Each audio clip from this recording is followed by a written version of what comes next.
happening, everybody? What's going on with you today? Don't lock that. Unlock it a little bit different. There we go. What's happening? Oh my god, I feel like I haven't seen you guys in forever. Oh wow, got an alfalfa thing going on. You know what? This is what happens when you cut your own hair, but like a month ago. Oh man, there we go. You know what? I'm not gonna be able to fix it. Just not gonna be able to. Hey, welcome, Quarantine Life. It's your boy, Andy Plajanos. Glad to see you guys. Glad to see everybody. Oh, it just popped up on my Who's What's It. So what I'm gonna do is I'm gonna quickly do the share thing. Let's get the volume way down. Click on the share. Share now public.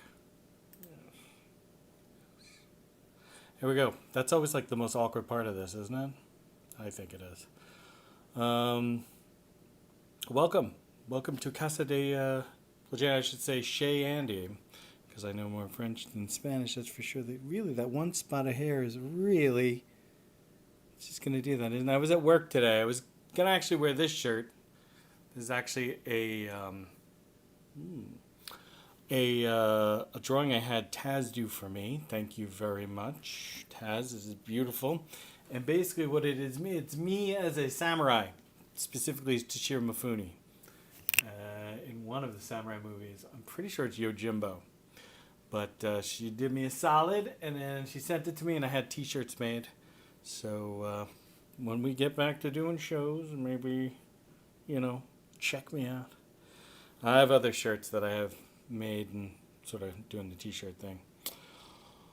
So yeah, I had a bunch of stuff that I wanted to do, but it all got really screwed up because, the thing is I was going to compare all the different chicken sandwiches that are out there, and then somebody decided to do it yesterday. And okay, buddy. Oh, there we go. Hi, Sandy. Oh, hi, Sally.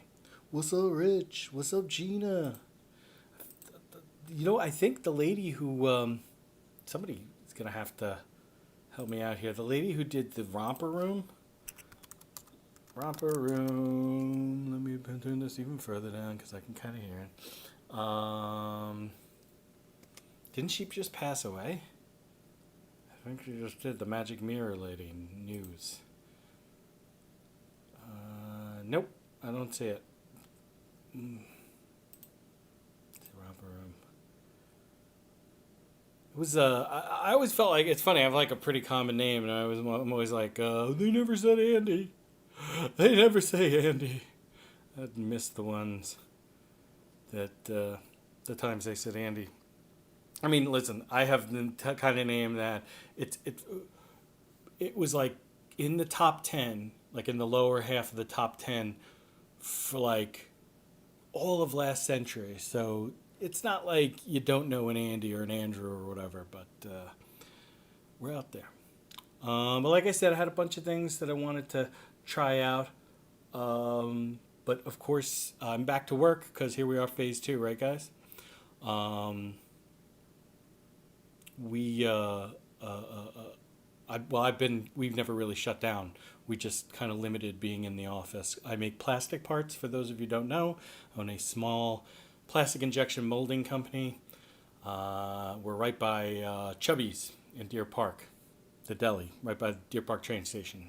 So everybody, where people are like, oh, where you at? I'm always like, oh, right by the Deer Park train station. They're like, nah.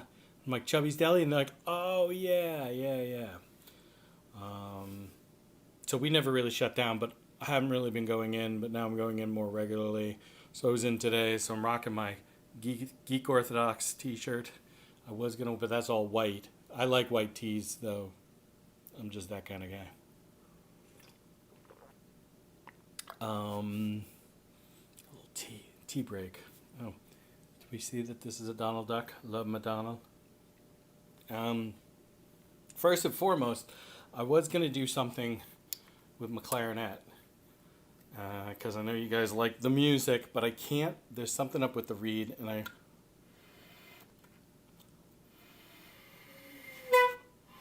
Yeah, I can't get it to, for some reason, and it's been such a long time since I actually played it. I can't figure out what's wrong. Miss Marianne is dead. Thank you, Mike Keegan. I see you, Marianne. I see you. Or, who knows? Who knows what kind of person she really was. And I've been shredding lately on the accordion. So I don't know how to actually play it. I just like screwing around on it. I tried to teach myself how to play Happy Birthday recently.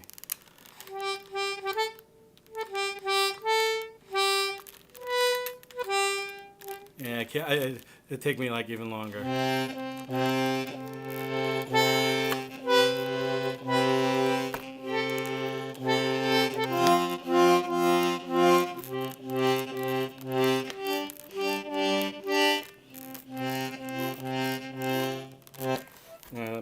I'm not gonna. The neighbors might think I'm torturing cats in here, so I wanna not have the cops called on me again like that. So there was all that. There was all that. I kind of have my setup over here of my I was gonna try to do my sitcom, and again I didn't really have a whole lot of time to write. And Sally, Friday thing. I try to just go in on Fridays, but it's a half day. It's a half day on Fridays. That's so yeah. One of the days I choose to go in is my half day, which there's no problem. But just in general, everything's good. My wife is back to work, so I'm having to do a lot more because my wife really is super woman, Wonder Woman, whatever, whoever the most powerful. I mean, I want to say Dr. Jean Grey. She's the most powerful, probably, superhero in all of comics, I think. But then people are like, oh, Dr. Joe, she's the Dr. Jean Grey of wives. Kind of is a silly thing. Oh, Sally, I checked the reed. This is a new reed, actually. There is definitely something wrong inside the mouthpiece. I think I screwed something up. I think I've just been screwing around with it. Rich, that's actually always been my dream. Dick Van Dyke in Just a Spoonful of Sugar with the medicine. Holy cow, how can I not remember? I can see Julie Andrews is totally hot in that movie. That's seriously one of the earliest stirrings. What is he? He's the chimney sweep. Mary Poppins. I know, somebody's like, I wrote Mary Poppins! And then the delay worked out. I don't see it. I see Rich's Andy is 6 months away comment. So no, nobody got Mary Poppins. I got Mary Poppins before you did. How's that feel? Does it feel good? This is what I feel like all the time when on watching Knock 'em Dead, and I'm like, I have the funniest joke ever. And then I hit enter, and then I look up, and Tony's like, meh. Or Sally's like, meh. And I'm like, but, so I had my, the sitcom. You know what, whatever, I guess I have it set up. I wanted Jesus to be the announcer. But then I realized, here I am, I've got, the title sequence thing up, and then, you don't know Jesus' voice, neither do I. So why would that even be, a thing? This is what's always I try to for all of these I try to do a stream of consciousness, actually what I've been doing sitting around this entire time. I all of these things. These are all things that go through my head, and it's actually one of the reasons why I cleaned out my garage is because I couldn't find things that were running through my head, and I'm like, I really want to pick up my clarinet, and I have no clue where it is, and then I found my clarinet. No, the accordion's always out. The action figures, however, which is your next part. Let me say. Now I turn the volume up. Go to my intro music. That's my intro music. I need the intro music for another episode of The Plagianoses. The Plagianos family, I mean.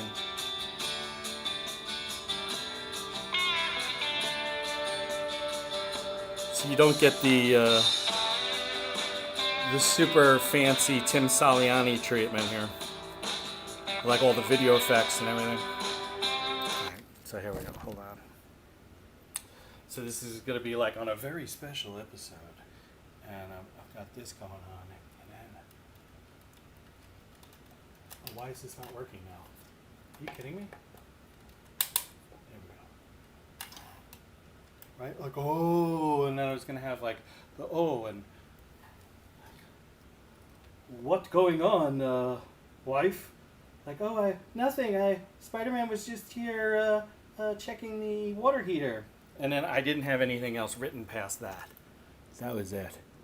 I swear, one of these times I'm gonna, I guess I have like one more quarantine life before I think we're off of quarantine, and then we'll. Yeah, I just want to say, Mike Keegan, Julie Andrews and Mary Poppins is like crazy hot. That is like that Victorian hot brunette thing, repressed. Come on, whatever. It's my flavor. I like. Not expecting everybody to like that. I love you, Julie Andrews. All right. So because I didn't really have everything like a whole lot of things worked out. I will say like what I was doing today at work. I was actually listening to friend of Knock 'em Dead, Neil Rubenstein. I went on his Neil Reviews It, where he reviews movies, and I get a super kick out of it because like half of it is him like I don't know how much he prepares, how much of it is actually like him just doing like a bit, or if it's not a bit at all, whatever. I love it. I don't agree with him almost on any of the movies, but it was I got a real kick out of it. Saw like 5 of them today. I just kind of threw my earbud in and I was like, giggle, giggle. Yeah, I was gonna give shout outs to people, but I'll do that at the end. Wednesday nights, I actually normally through the regular year, I have a regular meeting with other veterans who are trying to do comedy is probably the best way to say that. So it's like people like Tugboat Manny is sort of like the guy, the figurehead. John Rago, who really, from what I've seen, has done a lot. Sid, who I'm not sure what his last name is. Art Schill is a member. So, we're always kind of nervous that we're going to have to call an ambulance. But so we, on Wednesdays through the quarantine, we have been doing like a Zoom meeting where we all kind of get on there. And I think I might be the youngest because what happens is it's like all these dudes talk about old dude stuff. It's hilarious. They're the sweetest men I've ever met. But it's a really good group. Once this is all over and we have shows or whatever, I'll probably put more. I had really kind of just joined right before my heart attack. Not right before, like kind of like 6 months before my heart attack, which was like 6 months ago now. So I really hadn't been too active after I got out of the hospital. But you know what? I'm gonna just jump right into doing a song. So here's another one of my favorites, and once I'm trying to remember who it was. I think it was actually Howard Stern. Howard Stern once said that it's always like when a woman sings a man song, like a song that is like a powerful male voice song. You get a really good female singer, and it just like comes up to a different level. It's like it gets something. It's like this new depth to it and everything. Well, here's kind of in the other direction, and probably it's gonna suck because it's a Dolly Parton hit. And I know Jack White did it. This is a little bit more like Dolly Parton, but with Jack White. I guess if Dolly Parton and Jack White, which is kind of a hot thought, had a child, Jolene. My mom's a huge fan of Dolly Parton, so I feel like I had to learn like a Dolly Parton song. But you'll also notice I'm always looking down. I'm looking at the music because I don't know it and I'm not particularly good. This is just what I do. Okay? Jolene, Jolene, Jolene, Jolene. I'm begging of you, please don't take my man. Jolene, Jolene, Jolene, Jolene. Please don't take him just because you can. Your beauty is beyond compare. Flaming locks of auburn hair, ivory skin and eyes of emerald green. Your smile is like a breath of spring, voice is soft like summer rain. I cannot compete with you, Jolene. He talks about you in his sleep. There's nothing I can do to keep from crying when he calls your name is Jolene. And I can easily understand you could easily take my man. You don't know what he means to me, Jolene. Jolene, Jolene, Jolene, Jolene. I'm begging of you, please don't take my man.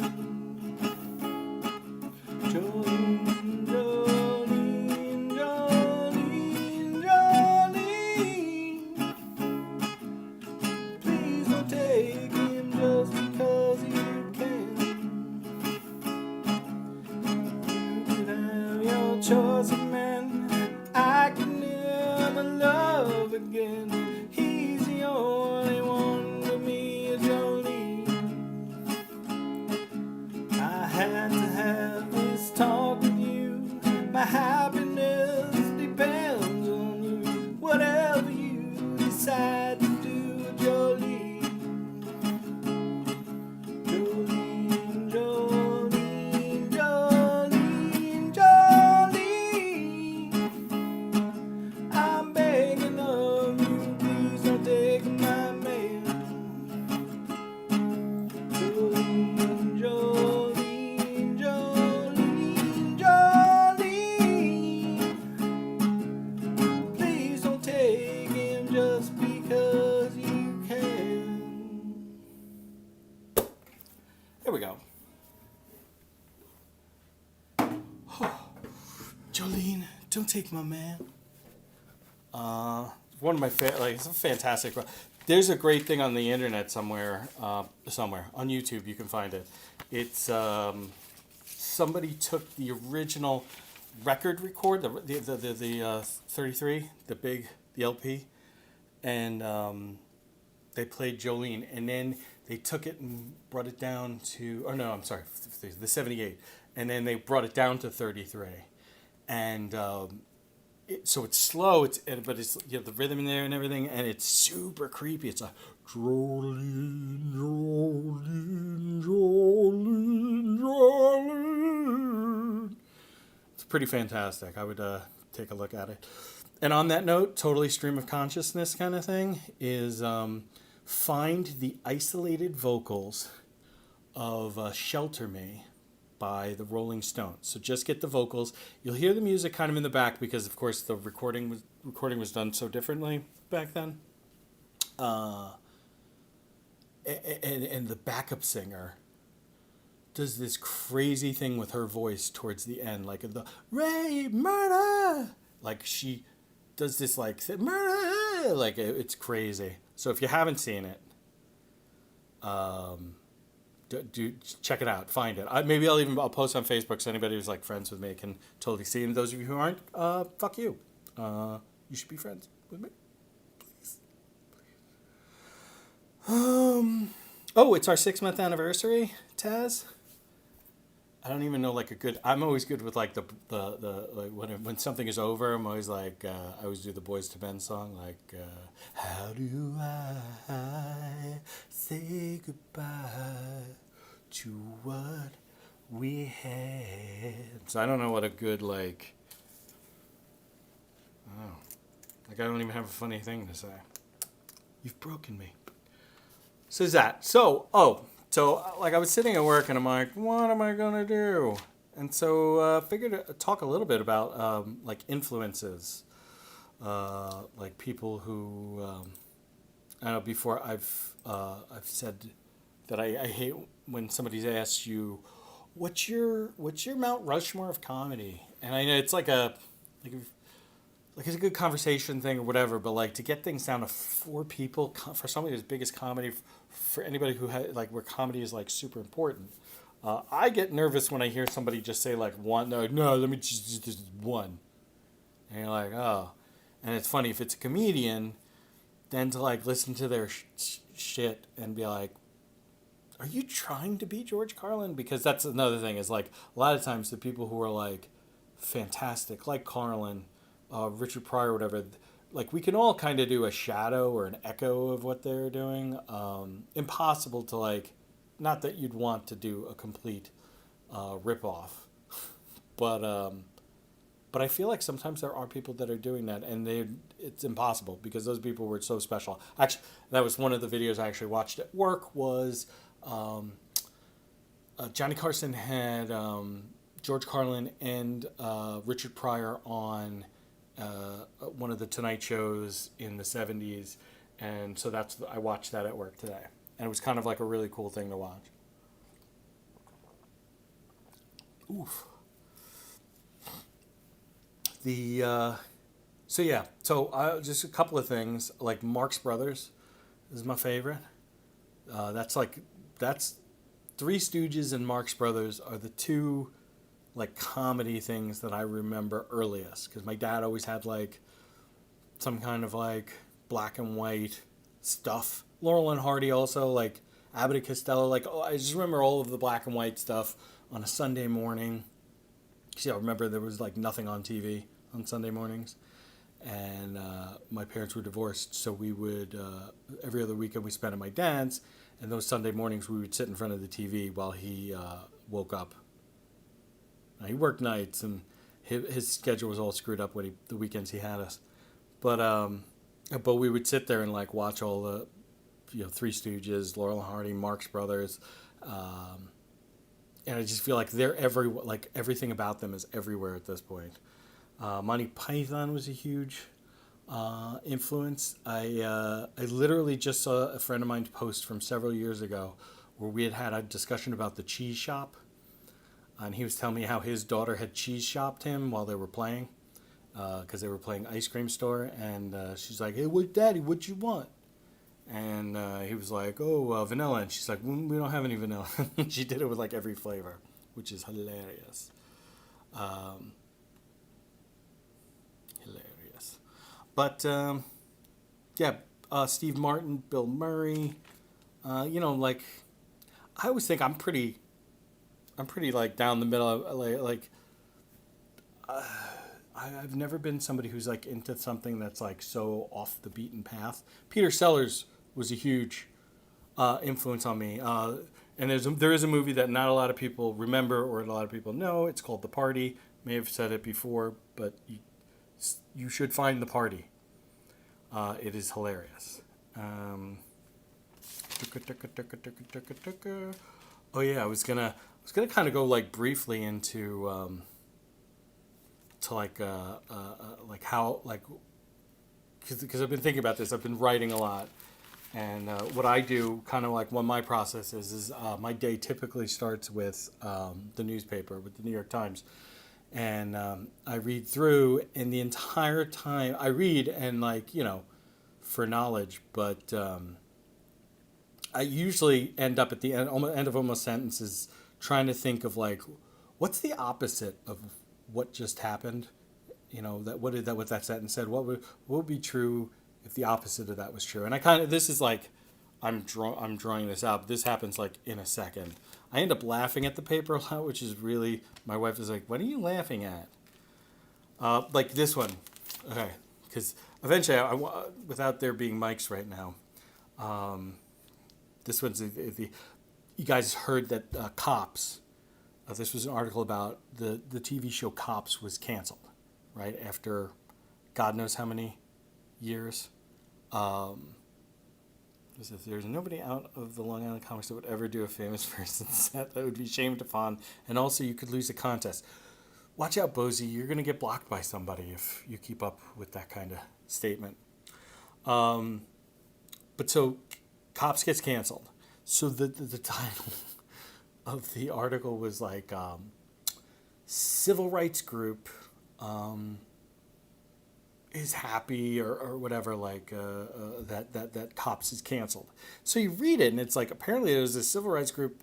Did I even write down the name of it? I did not, because who cares? But they formed this group, this activist group, to try to get Cops canceled. They started in like 2013, I want to say, and so their entire existence was to get Cops canceled. And in the end, Cops didn't get canceled because of them. Like, how sad and pathetic is that? I mean, I guess that's what most of our lives are, is that we care about something that doesn't care about us. But that's kind of a thing that, and this has got to be a sketch eventually. There were two guys who dressed like NYPD during like all the looting and everything. Apparently they went into this jewelry store in like Midtown, and they said they wanted to do a weapons check. They wanted to check the person's weapon, like, here, let us see your weapon and make sure that it's safe and whatever. The guy gives it to him. They then turn the weapon on him, tie him up, steal like $150,000 worth of stuff. They leave. He's screaming. Somebody on the street, da da da da da. But like 20 minutes later, they found them in a subway. Like you couldn't get a cab, or I guess maybe our cab's even running, but it just seems silly to me that, like, run. Like, I think you could probably go faster, like, or just walking, whatever. I don't know. There was a way that they could have gotten away with that. How do you know she's a witch? Yes, how do you know she's a witch? She turned me into a newt. And they all look at him. Well, I got better. It's one of my favorites. I mean, that's everybody's favorite. Like the cheese shop. You know, when you look at kind of comedy academically, the cheese shop is a kind of one of the most important, to me, I see it as one of the most important sketches ever done, because comedy is about like yes and. That's from what do you call it? Improv is all about yes and. Like you take whatever the other person says, you go, yes, that's true, and what else? Like make it. There's a hair there. Like expand on the idea. If that's true, what else is true? So cheese shop is the opposite, and what it does is it's no. The answer of to every question is no. To every statement is no. To every thing. But anyway, it's kind of deconstructed kind of thing. But yeah. So yeah, like I said, I've been doing a lot of reading and writing, and because of that, I went through all of my stuff, and I found a lot of like old stuff I wrote. And here's something I actually wrote in college. I really want it to be, I want to do like an animation thing. I want to find somebody to animate it, and basically it's the story of Sammy the snail, and I don't have the finished version of it here, but basically a snail wakes up, he goes, there's knock at his door, it's his buddy named Taylor, and I forget what I made Taylor, and hey, we're gonna go off to tea, let's go. And so the two of them start off to go down to the ocean for tea. Everybody's got an English accent, of course. Taylor the turtle. So Sammy the Snow gets on Taylor the Turtle's back, and they start going towards. Well, a seagull comes and gets Sammy and kills him. But I wrote it like in the manic fit in the middle of the night one time, and my mother woke up. I was living with my parents at the time. It was like 5 in the morning. My mother woke up, and I'm crying. I thought it was hilarious, but I was probably out of my mind. Oh, Gina, I'm glad I could help. If that was, what floats? Wood. Wood is natural. What else floats? A duck.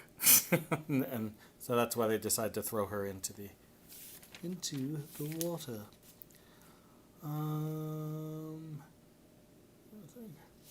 I'm a huge fan of confusion humor. It's kind of another thing, so I'm always looking to do something that is like where I misunderstood something. Like something important, something easy, something everybody should get, but that because that to me is the funniest thing is where people like read things the wrong way. They change. Brian Regan once did a phenomenal routine. And it basically was mispronouncing the epitome of hyperbole, I believe was the... there's a deer in my backyard. I'm like, who's bent over out there? But so he would say the epitome of hyperbole, but he ends up saying it the epitome of hyperbole. You should look it up. Brian Regan's fantastic. Too. But yeah, so I don't have the music. I didn't write anything for the thing, and I should actually show you the setup with Spider-Man. How I was able to. I bought this years ago. That's Spider-Man on this. Oh, see, you have to. This thing's about to break off, but you can pull this down, and then you press the button when it's down far enough, and it'll shoot right back up. Huge Spider-Man fan, originally from Small Rocks. Yeah, that's right. I forgot that. I was a huge Spider-Man fan when I was a little kid. Like living in Queens, especially. That was like, and we lived like in a house on a block in Astoria where there was like all apartment buildings. There was like maybe 5 houses on the block, and everybody else was in an apartment, and it just like. I felt like Spider-Man. I mean, that's it. Like I was this white kid in Queens that lived in a house. My parents were alive. Was not raised by an aunt and an uncle. And I did not know if you guys knew this, but also a radioactive spider did not bite me. I'm also not a superhero. I'm a samurai. It's funny, like I think the delay is like shorter than it used to be. Feels like that way anyway. Alright, I think I'm gonna go into the next song then, which is an absolute veritable classic.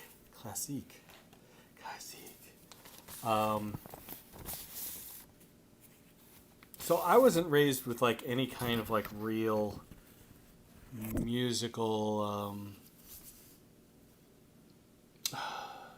narrative. Like my mom had all the Beatles albums, or most of them, but she also had Barry Manilow, like a lot of Barry Manilow, and also a lot of Neil Diamond, which is great. Literally, these are not terrible people. It's just Conway Twitty. It's Conway Twitty. But I remember there being some Crosby, Stills, and Nash.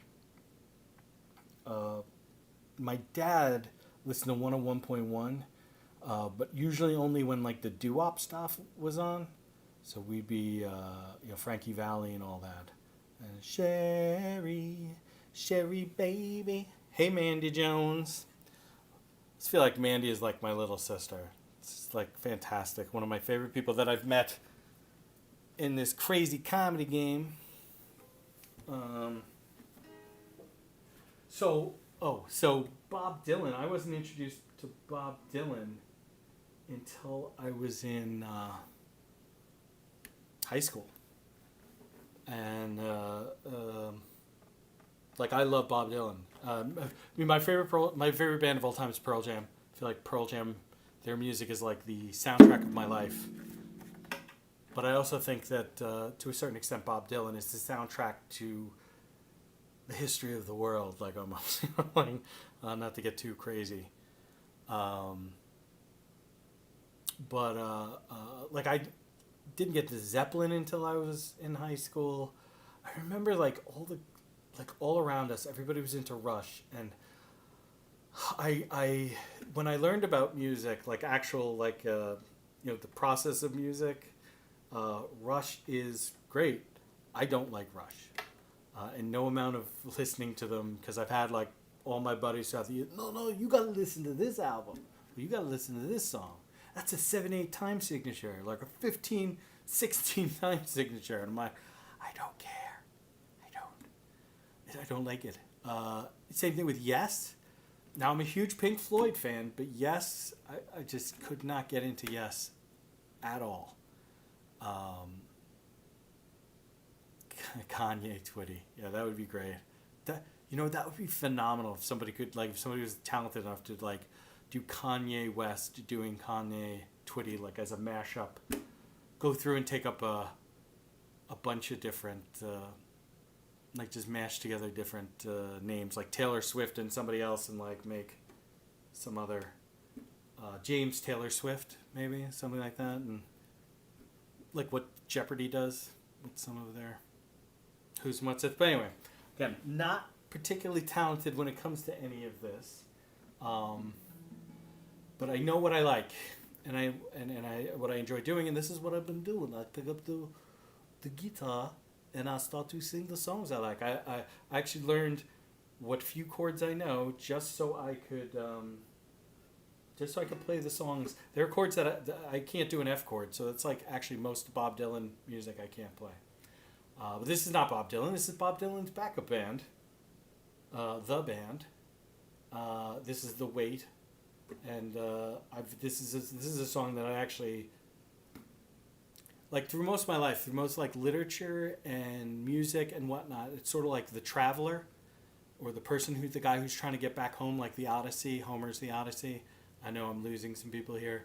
See, I told Benny Rizzuti when he and Nancy did theirs to not go literary because you're going to lose everybody. But if anybody ever gets a chance, like read the Odyssey in a way like with somebody who understands the book, which is how I did. I did it in college. The Odyssey is that really speaks to me, but The Wait is a song that it's and when Robbie Robertson, if you see any interviews with him where he talks about The Wait and why he wrote the song, how he wrote the song, he had this concept. It says he was watching a lot of Italian movies at the time. I can't remember the specific director, but basically the formula was always like somebody comes to town, they're not from there, they're not staying in the town, they've been sent there on to do something for somebody, and then they can never get it done. Like everything, like the way life is, life happens and you can't get anything done. Like that frustrated feeling, like we all have, of like this intention of like doing something, and then life gets in the way, right? Is it John Lennon? Life is what happens when you're making plans, or something along those lines. I don't know. I almost wish I had like a confusion humor answer. Like, was that the Dalai Lama? But okay, so this is The Wait, and I don't have any of the interesting parts of this is literally just so I can sing it.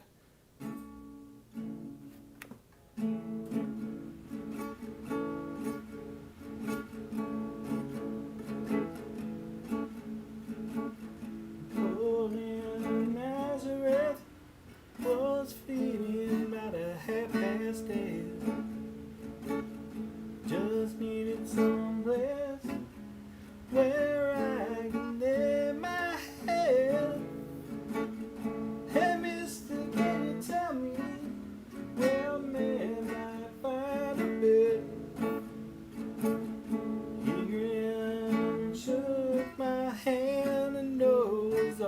they said, take a load off Fanny, take a load for free, take a load off Fanny.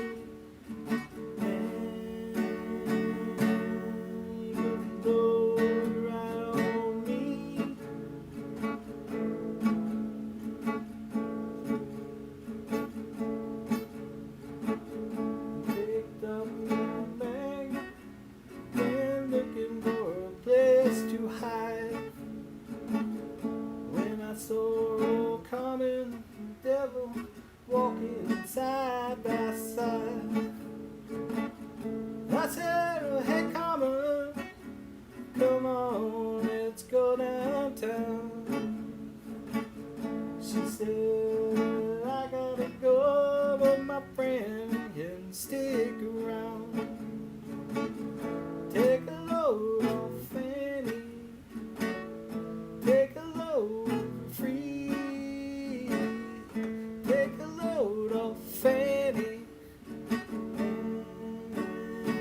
and you put the load right on me.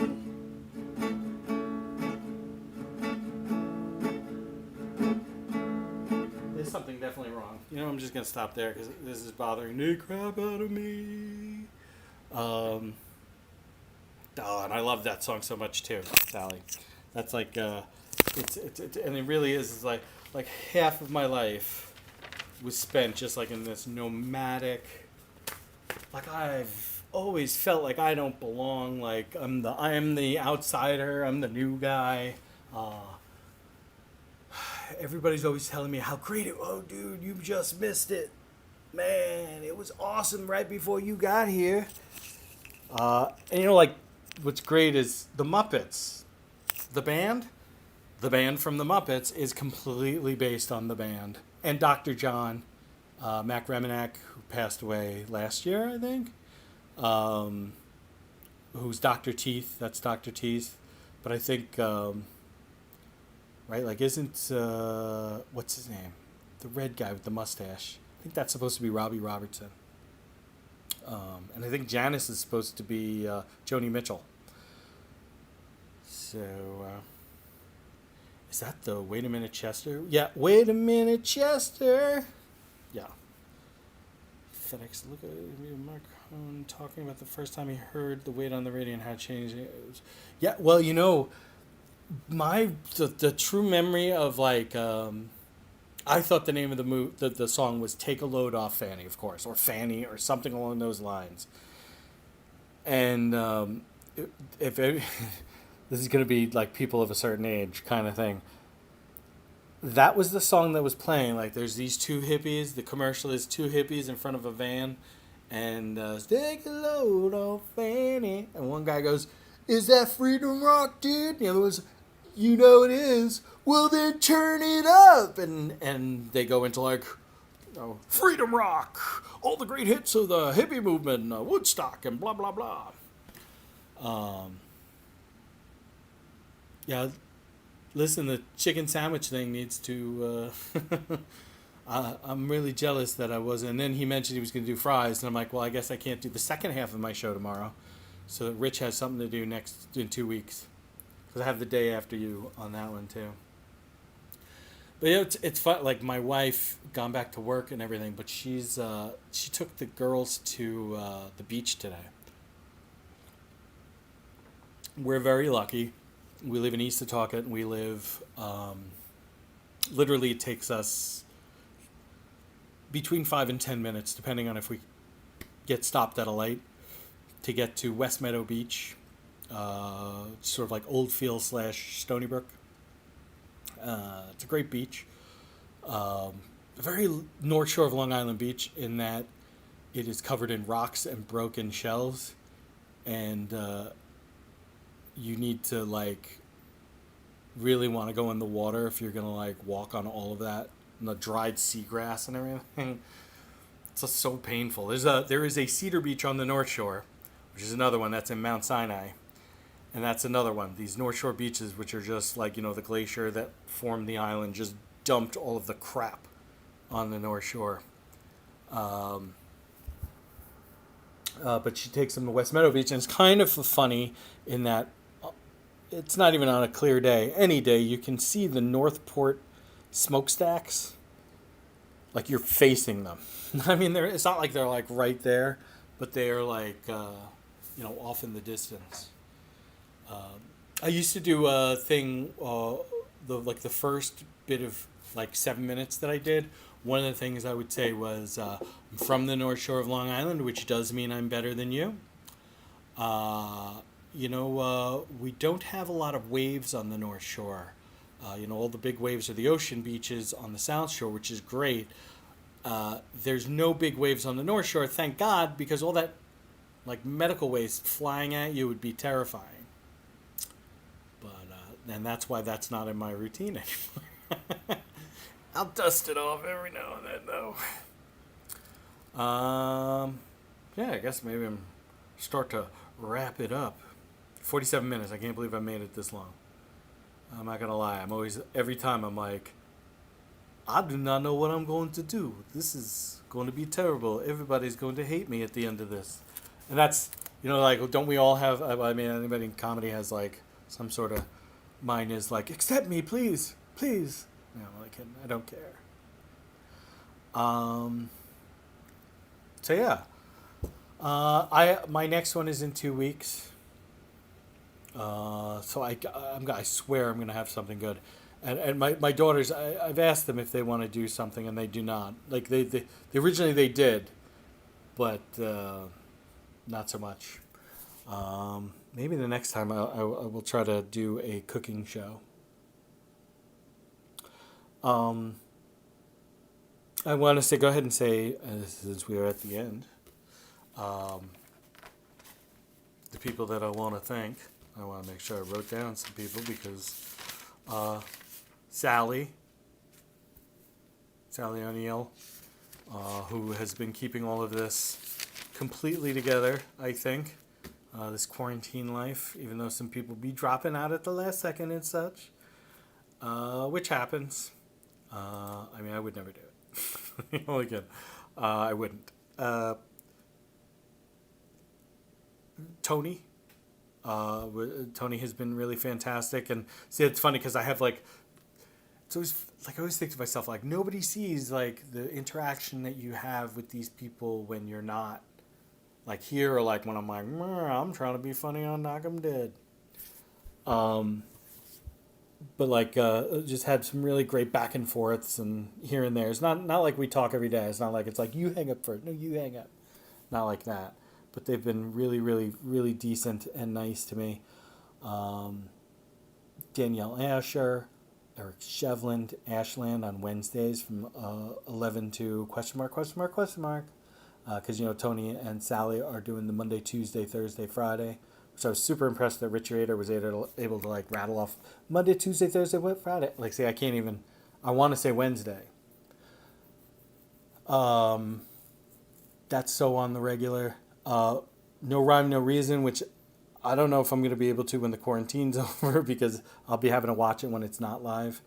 But those are two of my least favorite people. No, my God. Two of my favorite people to hang out with, actually. The few times that we've gotten to hang out. Like when Tony did his comedy show, or his class show. That was hilarious. We just laughed our asses off for that entire thing. I mean, most of it was because we were making fun of people, but that was hilarious. Like we didn't want to like talk, and we're sitting there at the table. Like I would send Rich and Jeff something and be like, and like wait for them to be like. We were like children. I guess that's what the kids do these days, isn't it? Taz, much love to my girl. This is phenomenal. I love these. I love these. Like I said, I would be wearing it, except I did work, and then I had to put myself together. And I get, to be honest, the one that I took out for me, I wore, and then like for 2 days, didn't shower, and then this morning I peeled it off of me. I was like, oh, that's not going to be washed by the time I get back. Mandy Jones, since she showed up, I don't get to see her show live, Three's Company, on Wednesday nights, 7:30, right? I never get to see that live, her and Bonnie Scalise. But Mandy, like ever since I met Mandy, it's seriously, it's like, and I've usually I don't get these kind of feelings towards people. There's very few people, but Mandy is like a little sister to me, and her husband is fantastic, and they're such good people. Um, Trying to think. You know what? I do a thing with Michelle McDonald, Evan Weiss, and Devin Giannini. Used to do it with a couple other people who are no longer associated with the project. But you can check out my page for that stuff, which is like a public access show. Um, the veterans, one of the veteran things, Tugboat Manny has been huge for helping me out with that. And that's through Project Nine Line, which if you're looking for a veterans group to maybe if you want to like donate, like people that work with the arts, there's two that are close to me because they are people that I care about. One is Project Nine Line, and the other is the Military Resilience Project. And what both of those do is they work with veterans who are transitioning into civilian life, and they help them deal with that transition using the arts. Because it's funny, because it doesn't matter if it's wartime or peacetime, people don't always join for like the reasons like everybody like these and even you get kind of put on a pedestal a little bit, and there's like a guilt. I've talked about it with the Knock 'em Dead guys. Like there's kind of a survivor's guilt feeling associated with it a lot of times, and so it's difficult to for these guys to and gals to kind of feel normal, even though nobody really feels normal. That's something that I've always learned. That throughout my life is a lesson that I'm repeatedly learning. Like there is no normal. But these are really great. Like one of the Military Resilience Foundation, I actually got to see a very cool take on Shakespeare's Twelfth Night. I don't want to lose anybody, but what they made the Twelfth Night into a musical is unbelievable. And I've actually gotten to see it twice at the Delacorte Theater in the park. And it is one of the single greatest pieces of theater I've ever gotten to see. But they do that. They do painting projects. They do all sorts of different things. And they are really fantastic organizations if those, like, if you're so inclined or whatnot. And trust me, I put out whenever I can, it's something I'm aware of, I try to, like, let people know that stuff like that is going on. Let me give a big shout out because he's probably not watching right now, but Billy Geyer has helped me get through this quarantine without losing my brain, and absolutely my heart attack brother.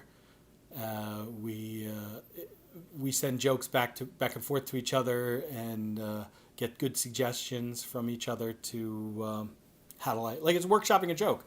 But since we don't get to do it at a mic, I don't get to see him at a mic, and we don't get to talk it out.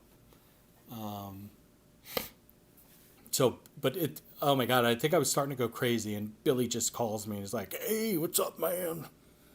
And I haven't really thought, like, that's the only time I talked to him, but it opened the floodgate. The two of us are just like every day. Matter of fact, he sent me text last night, and I'm going to do this as soon as I get out here. He sent me like 3 jokes late last night while I was sleeping, and I really didn't get to look at them, and I'm going to do that. But much love to Govs Radio family, and all the people, the friends that I've made through it, which has been fantastic. Mama Joan, definitely one. Ken Pichelle for sure. I can't believe I waited for Ken Pichelle this late. But total love to Ken. Cannot wait because North Carolina is a trip that I'm going to make at some point. Just to see some of the old places I used to live and whatnot. But all right, guys. I love you all. I love you all for real. And let me see. I'm going to make sure that I do this correctly this time. Did I pop? All right. I swear, it's over. Should I? No, I'm not going to do the music. All right. Bye. See you in 2 weeks. 2 weeks.